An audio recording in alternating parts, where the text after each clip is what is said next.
Bismillahirrahmanirrahim. Saya ditanya terkait bagaimana supaya diri ini menjadi ahli ibadah.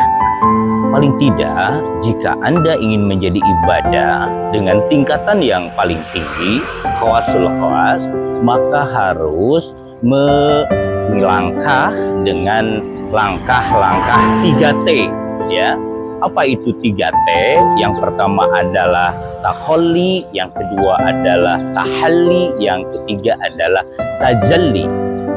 Mari kita bahas satu persatu. Apa itu yang disebut dengan takholli? Takholli itu adalah mengosongkan. Diri ini harus dikosongkan. Terutama ada dua sifat di dalam diri kita. Yang pertama adalah sifat muhlikat, artinya sifat yang perusak atau merusak. Ada sifat munjiat. Sifat muhlikat inilah yang harus dikosongkan dalam hati kita. Kenapa harus dikosongkan? Karena sifat takholli atau mengosongkan itu salah satu syarat untuk kita menjadi suci. Bagaimana caranya? Tentu saja ada beberapa makom. Ada makom yang pertama adalah makom taubat. Makom taubat adalah beragam. Ada taubat untuk orang awam, taubat untuk ulama, dan juga ada taubat untuk para ahli tahqiq atau muhaqqiqin. Makom yang kedua, takholli ini ada juga makom waro, di mana mereka harus berhati-hati terkait dengan apa yang dia lakukan, apa yang dia makan, dan seterusnya. Makom yang terakhir adalah makom taubat, makom waro, dan makom juhud. Juhud itu bukan berarti tidak mencintai dunia, bukan berarti tidak memiliki dunia, tetapi dia sangat memperhatikan aspek-aspek ilahiyah dibanding dengan aspek-aspek duniawiyah. Maka takholli itu menjadi salah satu prasyarat untuk mensucikan dirinya, sebagai menjadi ahli ibadah. Lalu T yang kedua adalah tahalli. Tahalli adalah mereka harus menghiasi dirinya untuk menjadi lebih baik. Ketika sudah kosong, rumah kita, hati kita, badan kita sudah kosong, maka harus dihiasi dengan sesuatu yang baik. Apa sesuatu yang baik itu? Adalah sifat-sifat munjiat. Bagaimana sifat munjiat? Ya, seperti sabar, ridho, tawakal, ya, juga bersyukur.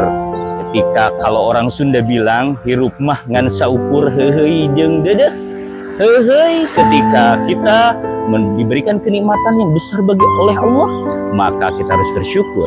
Ketika dedeh, ketika sedih, ketika sakit, maka haruslah kita bertawakal, harus sabar, harus ridho. Itulah yang disebut dengan tahalli, menghiasi diri kita dengan kebaikan-kebaikan.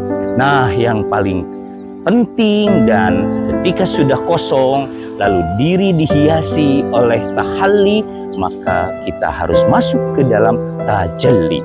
Apa itu tajalli? Itu manifestasi. Allah itu tunggal. Allah itu menciptakan manusia dengan tiupan ruhnya. Kita itu makhluk Allah sebagai manifestasi Allah, sebagai karya, karya mahakarya dari Allah Subhanahu wa Ta'ala. Maka kita sendiri harus mendekat dengan Allah. Kita sendiri kalau bisa, kita harus bertajalli bahwa diri kita itu pengejawantahan Allah. Ya, makanya kalau yang sudah menjadi ahli tahqiq, menjadi ahli ma'rifat, para sufi-sufi, mereka mengatakan ana al-haq, misalkan al-halaz, ya, ana al-haq, aku adalah Tuhan. Bukan berarti aku adalah Tuhan, aku adalah manifestasi Tuhan. Seperti layaknya konsepnya Ibnu Arabi, atau konsep tajarrud itu, bagaimana Allah itu memanifestasikan di dalam makhluk-makhluk. Maka ketika kita melihat orang lain, yang dilihat bukan orangnya, tetapi yang dilihat adalah siapa di belakangnya, siapa penciptanya. Tidak ada iri, tidak ada dengki, tidak ada egoisme, takabur, karena itu adalah sifat muhlikat. Maka yang dibangun adalah sifat-sifat munjiat, sifat-sifat yang tentu saja itu membaikkan dalam dirinya, membaikkan keluarganya, lingkungannya, bahkan membaikkan alam semesta.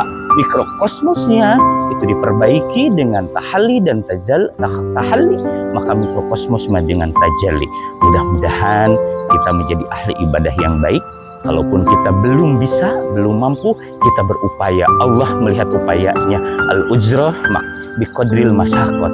Pahala itu ya tergantung dari masakat kinerja kita. Terima kasih. Itu saja fase bagaimana kita menjadi ahli ibadah.